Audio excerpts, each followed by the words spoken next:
Le salaire juste doit se calculer par rapport au coût de la vie dans le pays concerné. Il n'est pas possible de simplement faire un calcul mathématique par rapport au taux de change qui existe chez le banquier.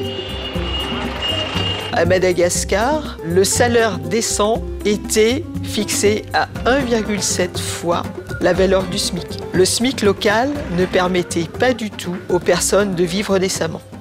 Il faut effectivement évaluer le coût de la vie, il faut déterminer quels sont les besoins que l'artisan et sa famille a besoin de couvrir.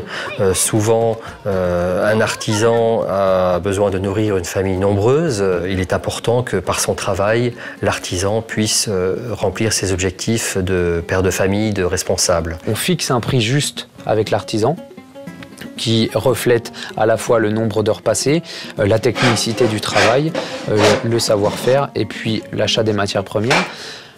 Donc on fixe ce prix et ensuite tout va s'ajouter à ce prix pour donner un prix final.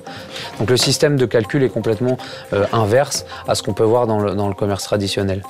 Il faut prendre ces chiffres avec des pincettes puisque tout est relatif. On va prendre un objet qui coûte 100 € et on va le découper en pourcentage. 20% qui vont directement à l'artisan et puis on peut calculer la part d'artisan à sel qui est de 60% on va dire. Avec 20 € dans un pays comme le Bangladesh, on fait énormément plus de choses qu'avec 60 € dans un pays comme la France. L'artisan, avec ce prix juste, peut également investir. Il peut investir dans des machines, il peut investir dans des matériaux pour avoir des produits dont la qualité va se trouver augmentée. Alors nous le voyons sur le terrain, un artisan qui est rémunéré sur une base de commerce équitable, premièrement, va pouvoir se nourrir à sa faim et va pouvoir nourrir sa famille et ses enfants.